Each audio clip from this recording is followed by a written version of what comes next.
Hi everyone, we're here. My name's Kerry Montgomery and I'm the Support Project Manager for Alopecia UK. I'm here today to talk to you about coping with alopecia, body image and self-esteem as part of our 15 for 15 Alopecia UK video series. I'm joined today by my colleague Liz, who I'll let introduce herself.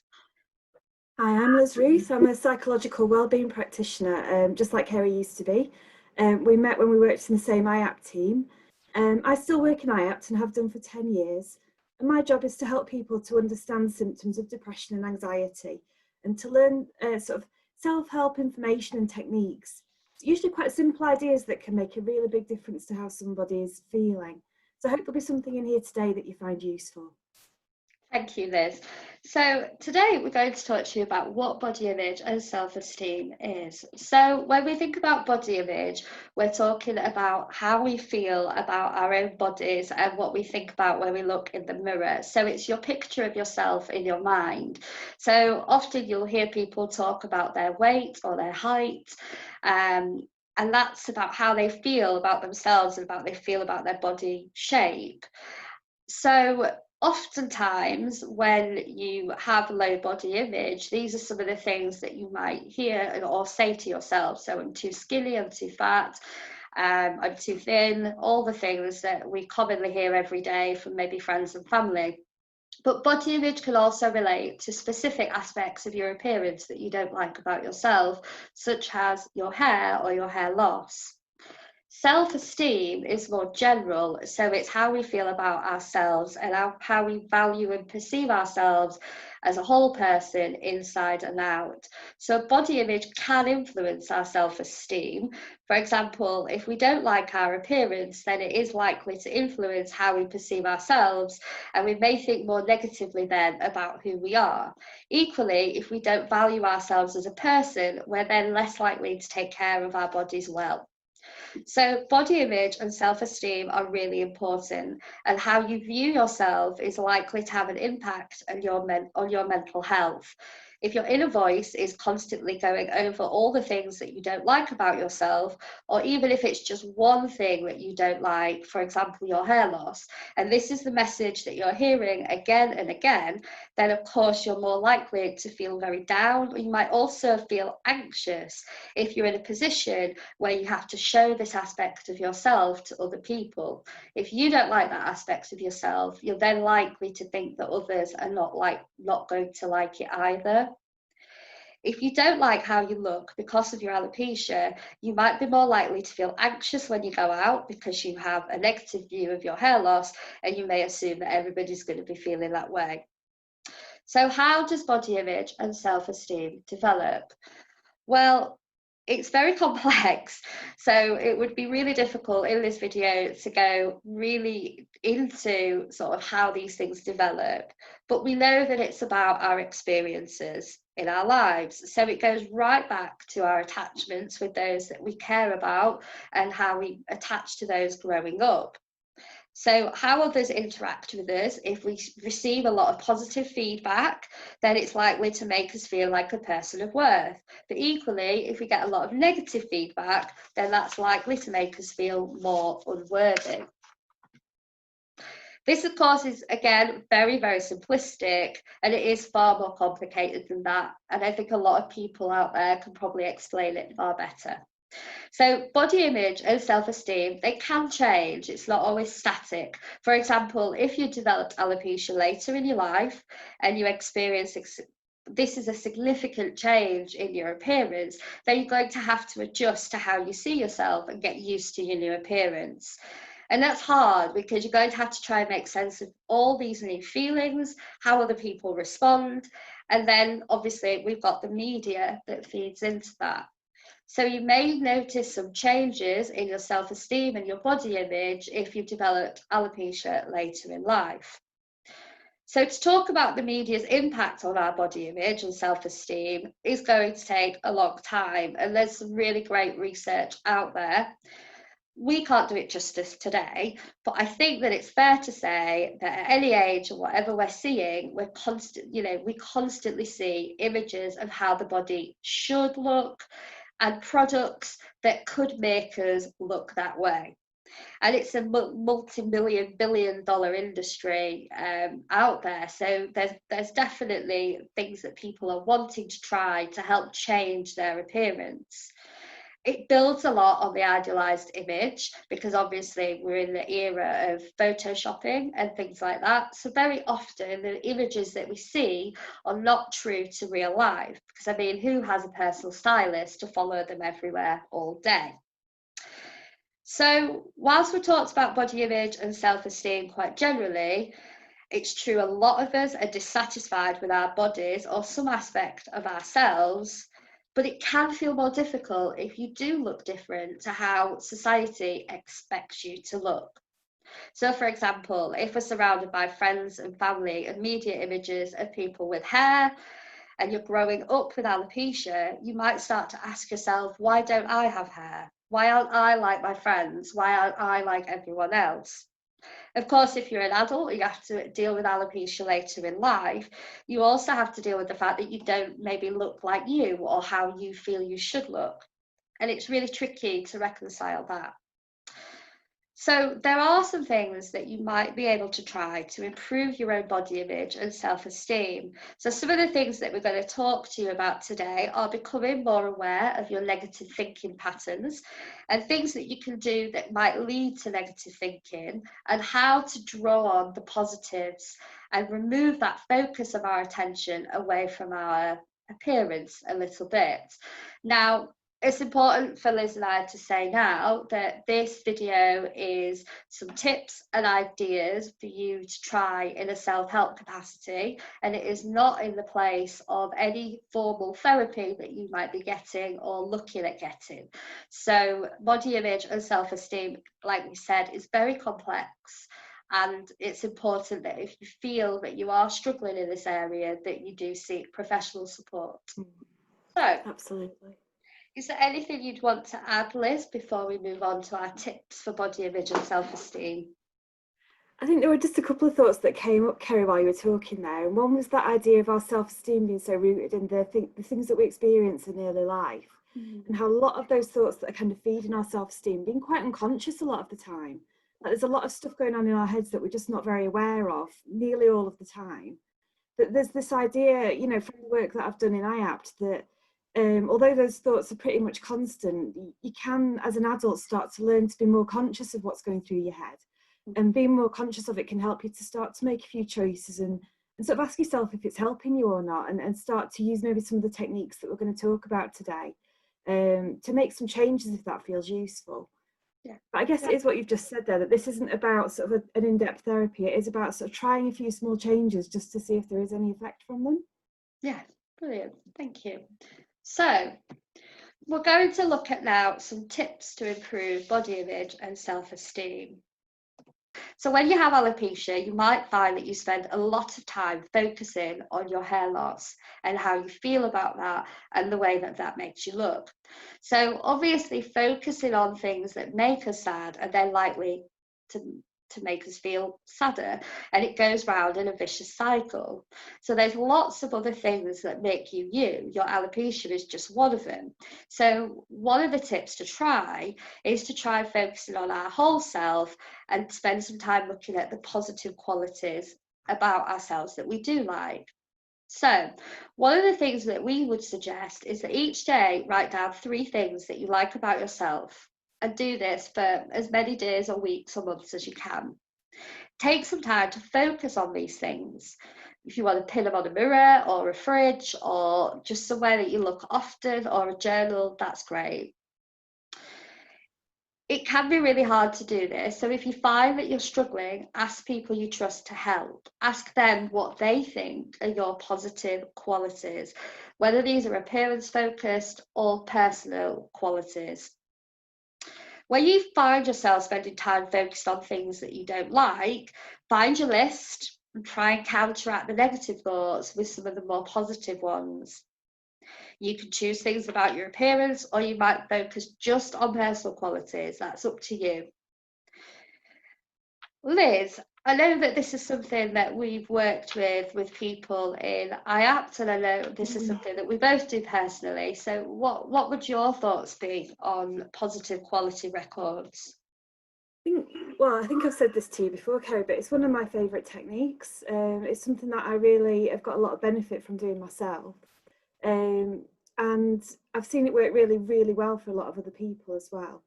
So when we use this exercise in the work that I do at the moment, we tend to tie this in with the idea that what you say to yourself in your thoughts is important, but how you say it is a lot more important sometimes.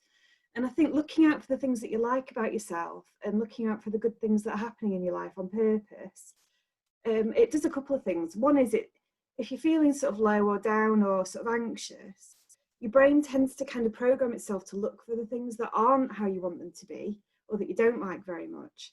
And you can kind of balance that back out by doing this log, where you're sort of forcing yourself to be on the lookout for things that, well, I've got to collect 3 things today to go in my journal. Only good things are allowed in there. So it sort of programs you to start to change that habit that your mood and your anxiety are pulling you down into. I've never had a day where, if I was really trying, where I couldn't find 3 things that either I liked about myself, or that I thought I did well, or that I just simply enjoyed. So these things are around us all the time. It's just that we don't often sort of look for them on purpose. And when you start to collect stuff like this, you find that it can give you generally just a little bit more of a positive attitude about yourself and about life in general as well. So then that can start to feed into some of those negative thoughts, and it can start to balance those out a little bit with some evidence that actually maybe things aren't as bad as my unconscious mind is trying to tell me it is. So I do sometimes think of this as almost like an external hard drive for my brain. So recognizing that on a really bad day, my brain is going to lock away my good memories and the good thoughts that I might be able to think about myself. Those just won't be accessible to me on a really bad day. But if I don't have to go looking for them and fighting for them, if they're just there in a notebook that I keep by me most of the time, then those bad days get a lot more sort of manageable, because I've got that store of stuff that I've collected. And it is like having a data stick that you're carrying around with you, so that you can reboot the system when it goes down. Yeah. And we've talked about journaling and being thankful for things. And there, that's mine. Brilliant. And I mean, we're aware that obviously when you're feeling down and things feel very difficult, that it isn't easy always to find those positives. And I guess I say positives, but actually what we're trying to do is create balance, because all our thoughts are opinions about ourselves. So when we go over the negative opinions, we just wanting to balance that with some of the more positive ones, some of the things that we are doing well, and the things that we're happy with. And if you are finding it tricky, then having someone you trust to help you with that can be really helpful. And it's a nice way of people being able to give you some feedback too. Yeah. I think it's really worthwhile having a couple of rules for your notebook if you're going to do this. One would be that everything that goes in it has got to be truthful, and that only positive things are allowed in there. You can't have any kind of these, oh, it was all right, or maybe I'm not all bad kind of halfway comments. You do need to make sure that everything that goes in there is kind of actively positive. I think the other thing, Kerry, that you've just touched on there is about the power of getting other people to contribute into that journal. Because sometimes on a bad day, what we think about ourselves might not feel like it matters very much. But if you've got comments in there from people who you do value, it can add a little bit of extra weight. I'm not saying it should, but sometimes that's just the reality of a bad day, isn't it? It is. And I'm glad you mentioned values, because we're moving on to values next.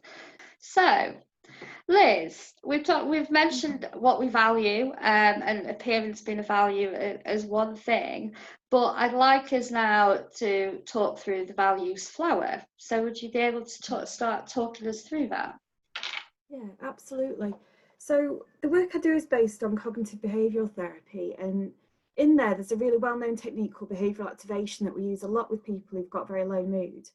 And what we know about behavioural activation is that it works best if we can help people to get in touch with the things that matter most to them. So this exercise is one that we've developed in Sheffield IAPT and that we use on a lot of our courses that we run. But I thought it might be helpful for what we're talking about today. Yeah. And it is tying back in with that idea that there's more to us than just one thing. Like none of us are just about our appearance, or like I work with a lot of people who've had changes in the physical health and who experience long-term health conditions. And it can feel like that one aspect of us has taken over everything. So this exercise in part is about helping you to remember that there's more to you than just that one aspect that maybe doesn't feel like it's where you want it to be. Mm-hmm. So as we go around it, I mean, Kerry, maybe you want to kind of fill the petals in and I'll just sort of talk through the idea. Mm-hmm. So this exercise, what we've got here on the petals is some descriptions of some things that some people find important and valuable in their life. So values are things that make life feel meaningful. What we've got on here are types of different relationships. We've got things like carrying on learning stuff throughout your life, using your skills, being part of a community, sort of looking after your physical health. But these are just suggestions, and you could choose anything, sort of any aspects of life or sort of your experience that feels important to you.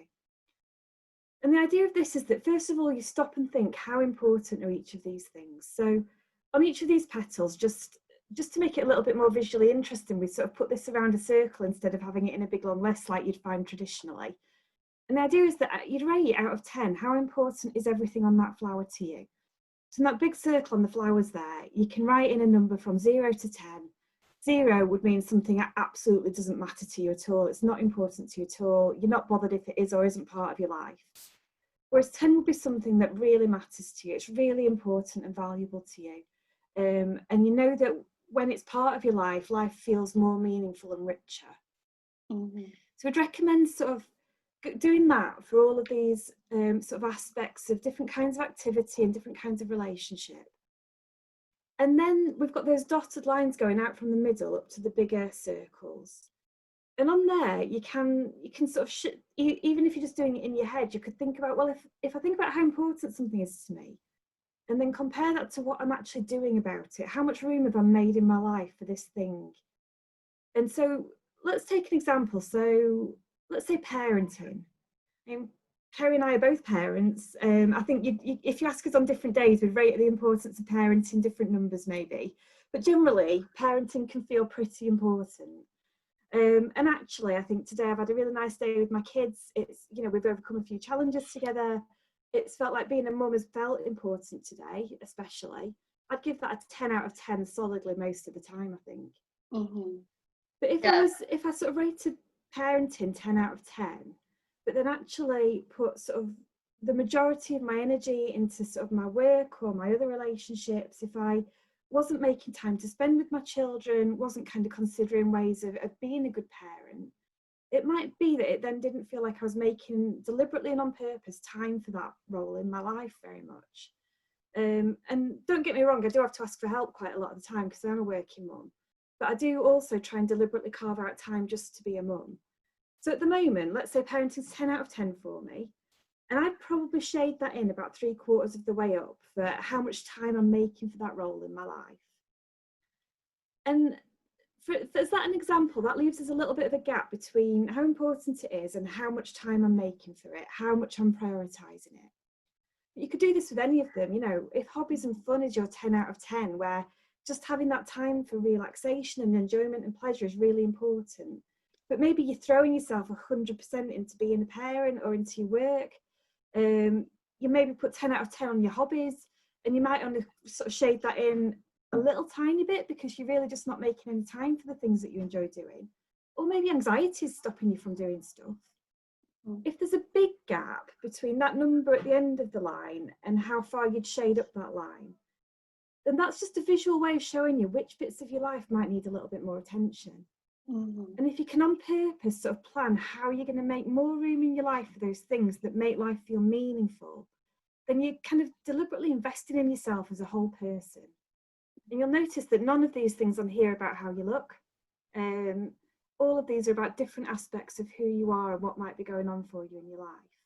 Mm-hmm. So let's think about how important they are and how much time am I making for them. And if there's a big gap in between those, then can I deliberately make a plan to make more room in my life for those things that feel most important? Is the balance right? So just asking then, Liz, in terms of appearance, so whilst it's not on the flower, thinking about if the appearance is the thing that's stopping us. So the things that jump out at me here are things like maybe hobbies and fun. If your hobby is about maybe something that involves going to a group and meeting new people, or friendships where that might involve socializing, maybe going to the pub, not something we can do at the moment, but something that many of us might want to do at some point. So if we were thinking about those things and our appearance was the thing that was stopping us living in line with our values, what would then we need to be thinking about? And I guess that's one of the big questions that I think a lot of people listening to this are going to have, that I acknowledge that these are really important to me, but my anxiety about people seeing my hair loss is what's holding me back. And I think that is the really crucial question, isn't it? And I think there's a couple of things I'm thinking about as you're saying that to me. I mean, the first thought that came to mind is that when there's a fear that's stopping us from doing something, that's what I would call anxiety. Where there's a sort of, where you're sort of thinking about doing something and then an image comes into your head of something that could go wrong or something that could potentially be harmful or hurtful. And that kind of mental image causes you to get sort of physical feelings of discomfort quite often. And you end up not doing that thing because of that fear. That's how I describe anxiety in the work that I do. And I think anxiety is such a huge topic. We can't do it justice today on this video. I think if it's sort of mild anxiety and it's maybe sort of a bit of nerves, then from my own experience of anxiety, I know that if you let anxiety tell you what to do, your life can become very small. You know, I had a couple of years with really sort of quite severe anxiety where I really struggled to leave the house and my life really shrank down to something very tiny. But if you can bring yourself to be courageous and kind of push yourself into that discomfort a little bit, maybe try an experiment just to see, if I do this, does this thing I'm frightened might happen actually happen, or does it actually turn out to be safe? Sometimes that kind of courageous step out can be really liberating. But obviously with that caution that if you have had things happen that were really dangerous or really uncomfortable, then it might feel like some of these activities are closed off to you. And I guess there's a parallel again there with the people I work with long-term health conditions sometimes find there are activities that are just closed to them now, that they can't do anymore. And in those cases, we'd often be looking at trying to think about what did those activities give you, you know, and are there other ways of getting some of those same benefits by doing different things? So it's not about sort of ignoring your value, it's about being creative around bringing it into your life. And it doesn't always have to look the way you've done it as a habit before. It's about, can I explore different ways of doing something to give me the things that I need? Yeah. And I think sorry. Oh, sorry, yeah. I think what I would really like to say though is that if it is anxiety that's having that effect of stopping you from getting to the things that really matter, then I would say that would be a really good moment to sort of maybe speak to somebody and find out a little bit more about the anxiety stuff and what you can do, because it is something that there is a lot of help available for. And don't be just sort of sat struggling on your own with something like that. Do come and talk to us. Yeah, and I feel like sometimes it's about going back to the way self-esteem has been developed, in that, you know, we may have had negative experiences in the past. People may have made comments, or we may have had questions about appearance when we have gone out, and that then makes you feel like that might happen again, and then you then start to not want to do those things that would boost your mood and your self-esteem. So it's about, at what point do we create that challenge? And if that's something like you were saying, Liz, if that's something that's really hard for you, then it might be about speaking to someone about that. But then on the other hand, I guess if you can spend some time acknowledging your positives, thinking about how you would manage in that situation, and there are things that you can do in the short term to sort of support you in making some of those, in doing some of those things that we've talked about in the value flower. So some of the things that we've mentioned would be to look at developing some strategies to manage physical symptoms of anxiety in the moment. And there's lots of things on that, things like breathing techniques that are available, and would be happy to take questions afterwards. There's things like preparing a response to any comments or questions that you might get, and by doing this it can make you feel more empowered and make you feel more in control should those things happen. So you may be worried that somebody might ask you something about your hair loss. Having that prepared response ready can make you feel like you're taking some control back out of that situation. And there's also things about scheduling some time to self-care, whether that's sitting with your positive journal, your positive qualities log, or that's just being kind to yourself. Doing all those things boosts self-esteem, and this can have a positive impact on your body image and just our overall well-being. So is there anything you would add to that, Liz, at this point? No, I think that's a really good explanation of the key ideas, Kerry. Everything on there is stuff that we would recommend, and we have worked with people on all of this. And I think one of my favourite parts of the work I do is about sort of communication techniques, and that idea of preparing something that you might need to say in a situation where you might feel anxious, I think can be really helpful. So there's a scripting technique where you'd maybe think about what you were sort of wanting to say. And it can be sometimes quite helpful to describe the effect that somebody else's behaviour has had on you and tell them what you would want them to do differently in the future. And sometimes just a really simple script like that, that you practice so that the words come to you comfortably when you need them, can be incredibly powerful. Excellent. Okay.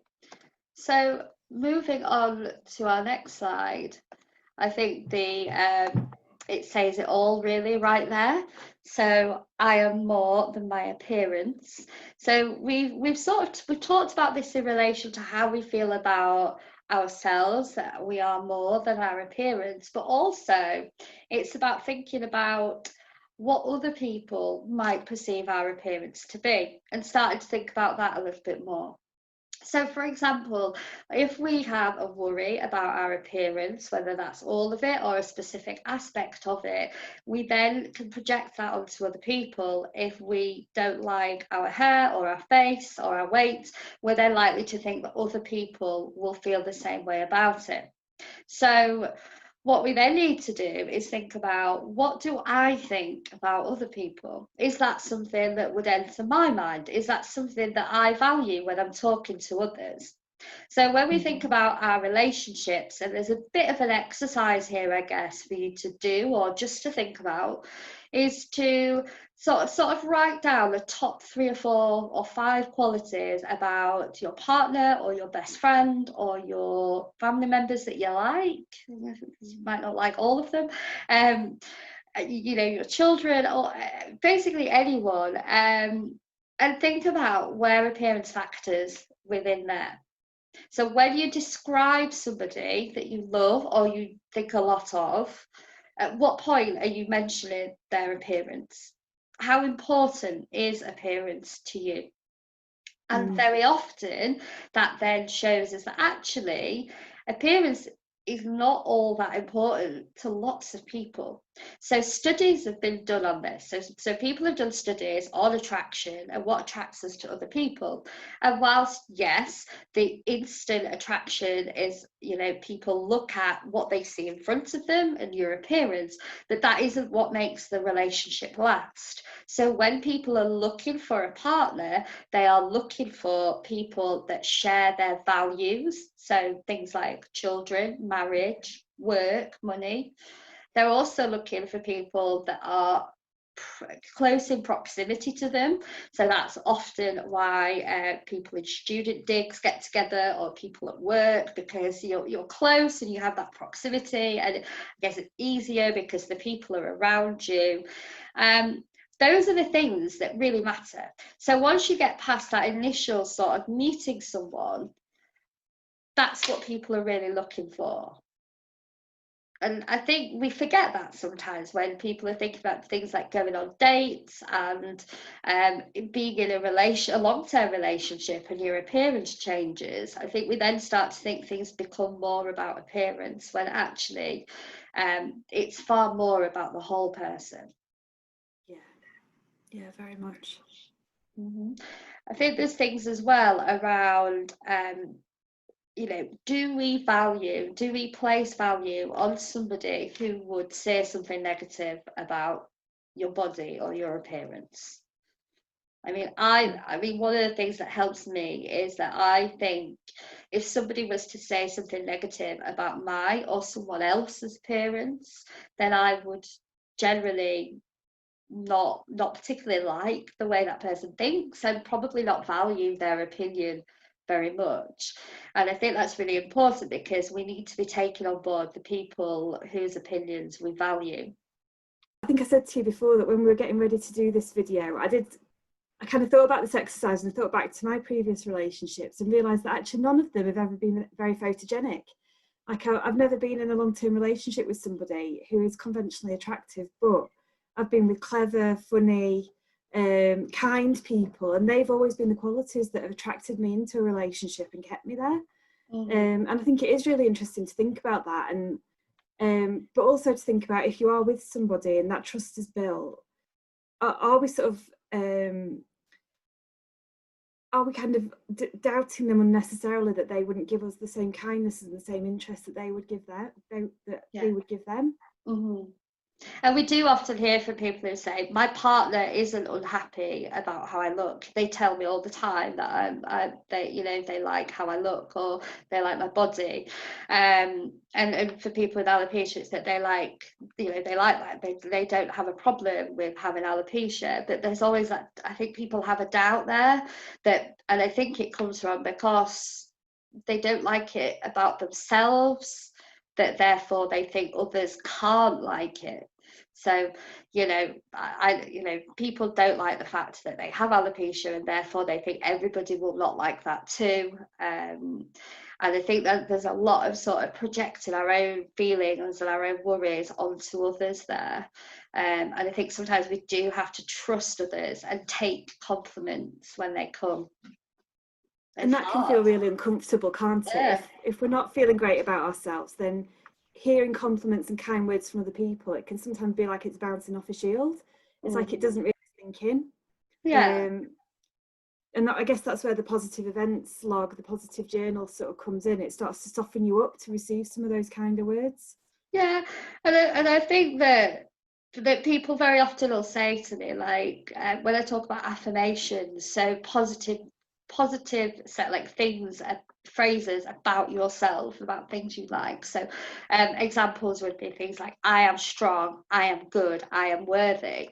And people often say, well, how is that going to work? Because I don't feel like that about myself. And often when I say that, I get a bit sad, and it feels a bit difficult to hear that. But our brain's been programmed to listen to negative, so it's going to take time to hear the positives.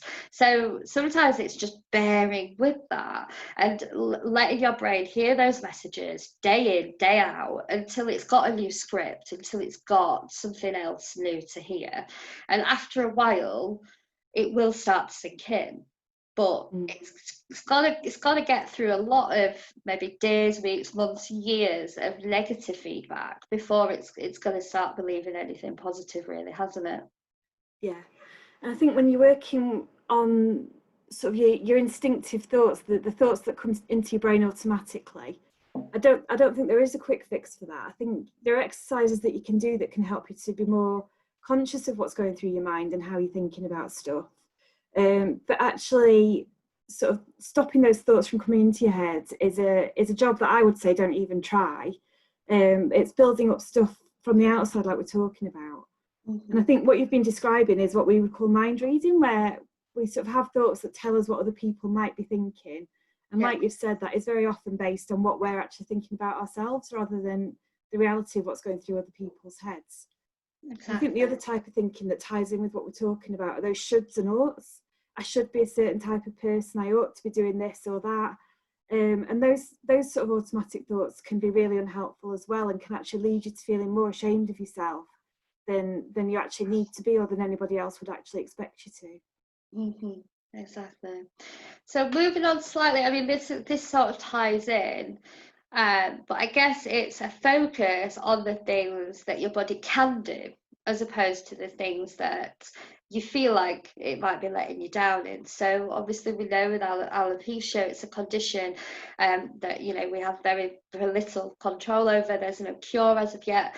So when you have alopecia, it's very easy to focus on the things that your body isn't doing and the ways that it's letting you down. So sometimes, and again, really hard, it's about thinking about the things that your body is doing and the things that your body is doing well. So we often use this with people with long-term health conditions, and obviously alopecia is, where we ask them to think about what can your body do. So rather than think about the things that your body's not really doing, and it might be because of your alopecia or another health condition that you have that either ties in with it or might be separate, what are you doing well? So what are you able to do? And so this might be something like, I mean, it could be going for a walk around the block for some people. It could be just doing a 5-minute walk around, around the block, around the house. Other people, it might be that they can run a 5, 10, 15K or a marathon. We're all very different and our bodies are very different. So it's not about comparing yourself with other people. You've really got to keep this focused on you and think about my body. If I can do this, I'm proud that my body can do this. Okay, so like for now, in the current circumstances as we're living through a pandemic at the moment, a lot of people are struggling with their mood, or you might have a long-term health condition, or there might be lots of things going on for you. And sometimes getting out of bed and getting dressed could be the best thing you've done, and that's amazing. That's really good. And you just need to be sort of thinking about and focusing on the fact that your body is doing things and it is doing things well, and not making those comparisons with what other people are doing. I think there's something as well, Kerry, about how what you've described there has been quite activity focused, and actually for some of us, we may have days where any kind of activity feels really quite far out of reach, but even on those days, our body is still doing amazing things. Mm-hmm. So a lot of the work we do will sort of say if someone's mood is low or if they're sort of feeling anxious about stuff, the mind is quite distracted away from what's happening here and now. And actually, if you think about the here and now being where we've got all of our opportunities for pleasure and enjoyment, so things like taste and smell and sort of textures, all the colours that we can see, sort of anything that we can listen to that might be a pleasant sound, all of that is something that our bodies are giving us access to. And I think even if we're not sort of as active as we feel like we ought to be able to be, or whatever it is, there's still things about our body that we can be grateful for. I've just made lasagna tonight and it's gone down really well and it was absolutely delicious, and my body's given me access to a really good meal, so as well as sort of the competence of our body, it's sort of offering us these kind of gifts all the time as well. Definitely.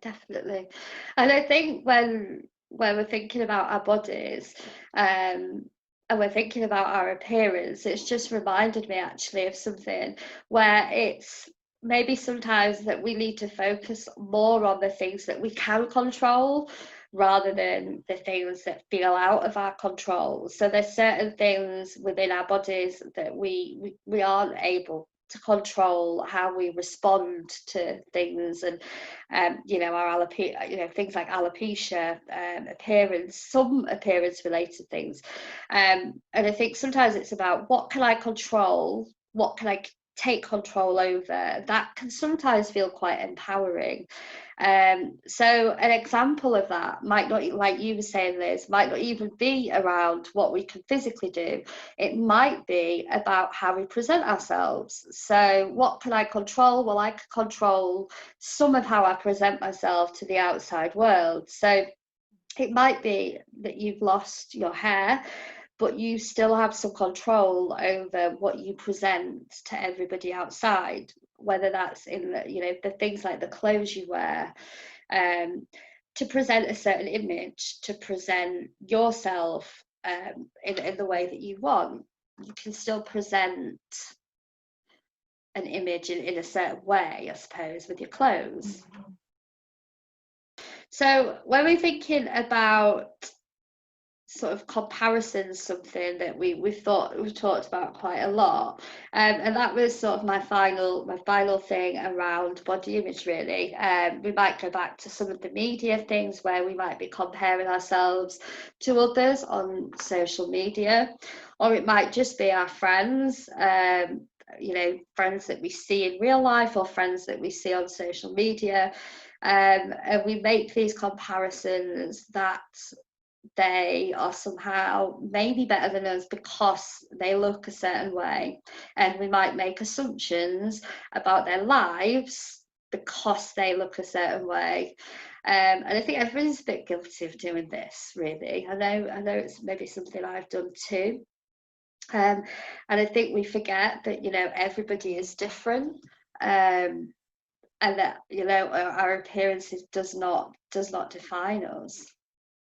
And I think where maybe what we need to be thinking about here is, if we find ourselves making comparisons, maybe start to think about when those comparisons are being made. So one of the things I've worked with people on is social media, and then people find that after using social media, they can often feel a dip in their mood.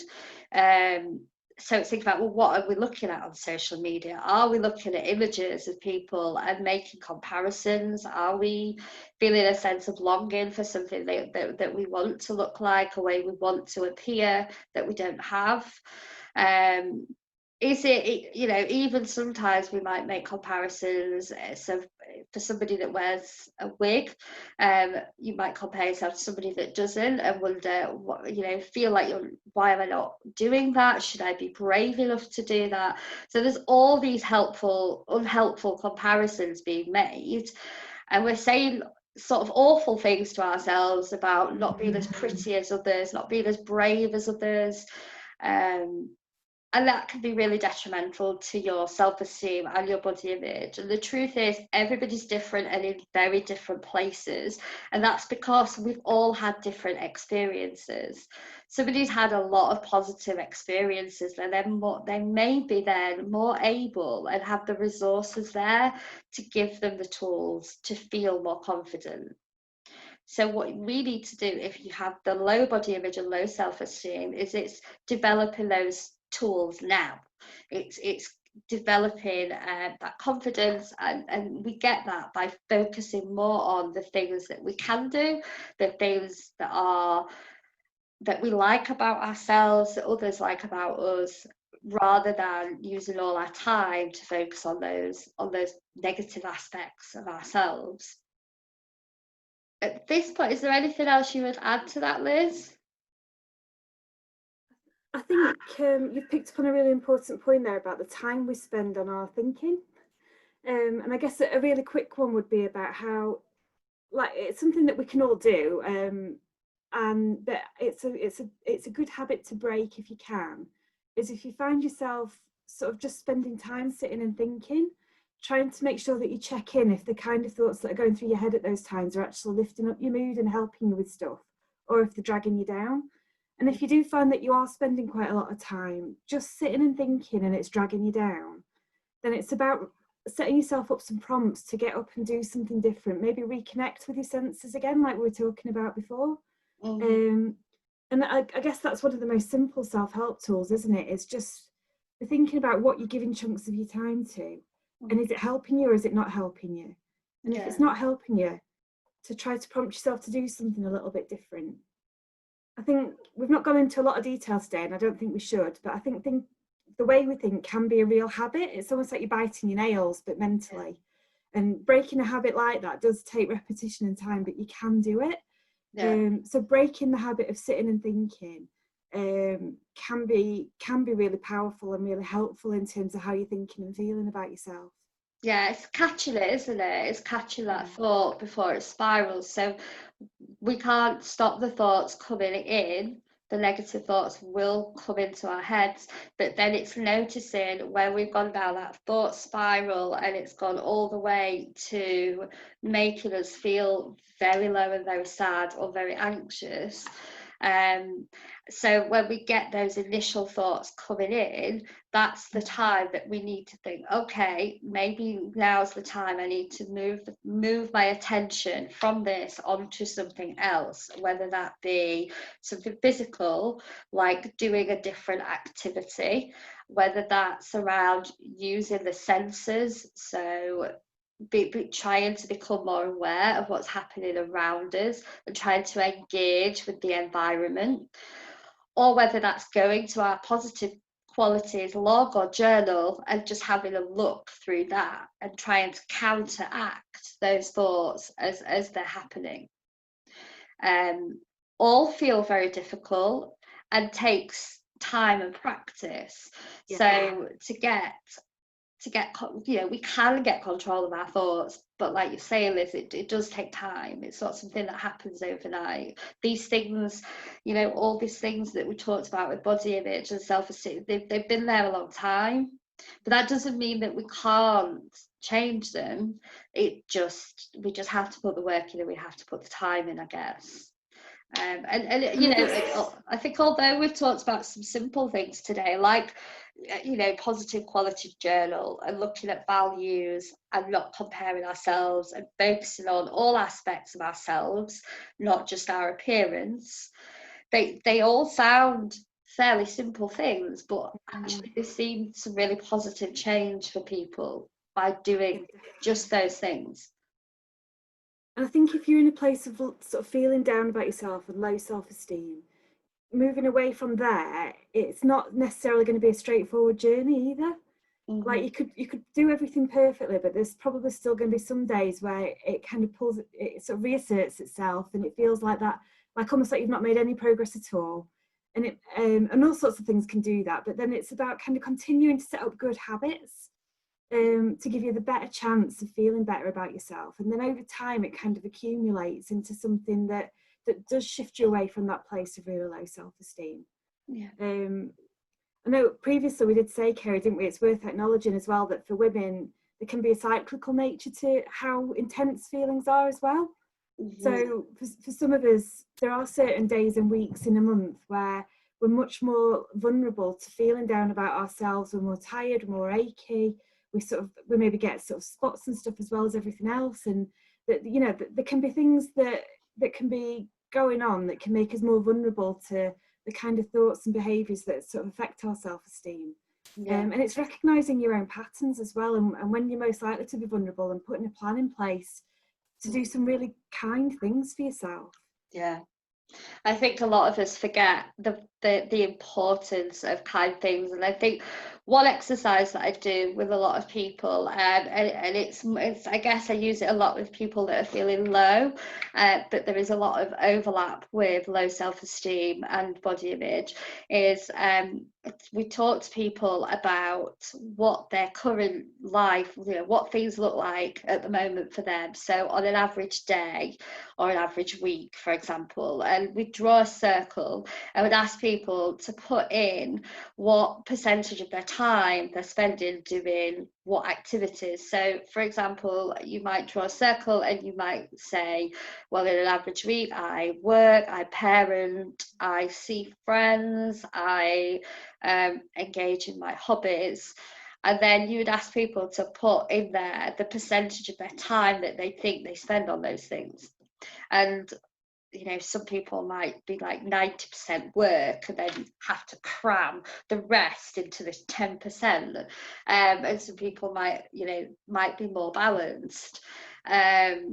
But I think it's a really nice visual way of seeing that how your time is being divided up. And you can very often, when you then ask people, well, which ones of these bring you pleasure and joy, and which ones of these are sort of necessities and things you have to do, and then I guess you kind of have to then ask the question of, do you feel like you're going to feel better the way things look right now, the way looking at that balance of what you've got in your life? If you don't add self-care and hobbies and nice activity there, do you see your mood changing? Because the answer very often is no. it can't change when that's, you know, you're stuck in that cycle of not really doing anything that brings you joy or pleasure. And I think that's important to recognise with self-esteem, is that if our mood is low, we're then very, you know, more likely to feel low in ourselves and feel like, why do I feel like this? Why can't I get out of this? And sometimes it is the very simple act of looking at what we're doing and thinking about what needs to change in my lifestyle, in my routine, to bring me some positive and bring me some sort of happiness, I guess. I guess what we're talking about over everything that we've said really is about how when we've got low self-esteem, we tend to treat ourselves and talk to ourselves in a way that we wouldn't do to our worst enemy, don't we? Yeah. You know, we're harsh, we're demanding, we're critical, we're unforgiving. We don't allow time for good things. It's like we're punishing ourselves a lot of the time. We're not giving ourselves access to things that we enjoy. And it's a behaviour that you wouldn't do to a single other human being, but we do it to ourselves because we're so down on ourselves. And so we've talked about sort of talking to yourself in a kind of way with your positive events log. So sort of talking to yourself as you would talk to a good friend who you cared about, but also giving yourself pleasant things and that being okay. And I guess it all kind of adds up to what we maybe would call self-compassion. And that being a really nice antidote for shame, which is what we're talking about with low self-esteem a lot of the time, isn't it?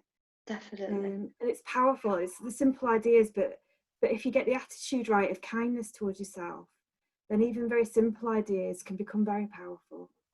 Indeed, yeah. So I think that we're going to sum it up there, Liz. Thank you for joining me. We've recorded this on an evening. So now it's time to go and hopefully do some of those self-care activities for ourselves. So we hope that everybody has found this helpful in some way, and there might be something that you could take from it, and enjoy the rest of the Alopecia UK 15 for 15 video series. Thank you. It's been a pleasure to talk to you. Thank you for having me. Bye-bye. Bye.